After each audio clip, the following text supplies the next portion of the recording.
আসসালামু আলাইকুম। আজ আমি আপনাদেরকে দেখাবো কিভাবে নকশি পিঠা ভেজে শিরায় দিতে হয়। আমি এখানে 2 কেজি গুড় নিয়েছি, সাথে 1 কাপ পানি নিয়েছি। কারণ আমি গুড়টা একটু বেশি করে নিয়েছি। আমি এখানে অনেকগুলো পিঠা ভাজবো, অনেক ধরনের পিঠা ভাজবো, তাই আপনারা চাইলে কম বেশি নিতে পারেন।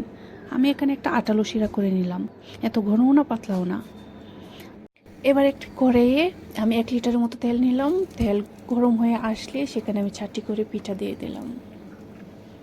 পিঠাগুলা আমি উল্টিয়ে পাল্টিয়ে 2 মিনিট ভেজে নেব। 2 মিনিটের উপরে ভাজবো না, ভাজলে সেটা পুড়ে যাবে, আপনারাও ভাজবেন না। 2 মিনিট উল্টিয়ে পাল্টিয়ে ভেজে সেগুলো উঠিয়ে নেব। উঠিয়ে আমি গরম শিরার মধ্যে দিয়ে দেব।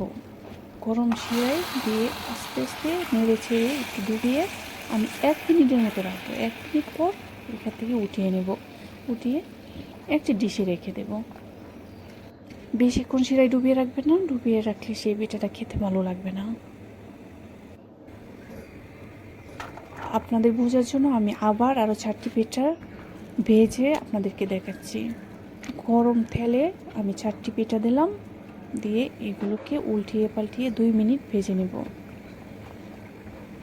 ভেজে সেগুলোকে আমি উঠিয়ে গরম শিরার মধ্যে দিয়ে দেব।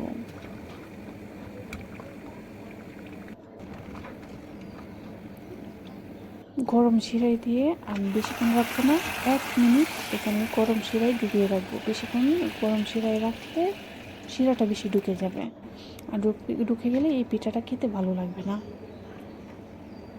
তাই আমি 1 মিনিট রেখে উঠিয়ে নিলাম, ডিশে রেখে নিলাম।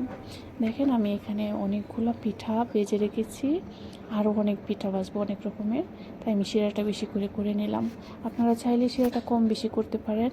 আর আমার ভিডিও যদি আপনাদের ভালো লাগে তাহলে আমার ইউটিউব চ্যানেলটি সাবস্ক্রাইব করে লাইক কমেন্ট শেয়ার দিয়ে আমার পাশে থাকবেন প্লিজ। আমিও আপনাদের পাশে থাকবো ইনশাল্লাহ।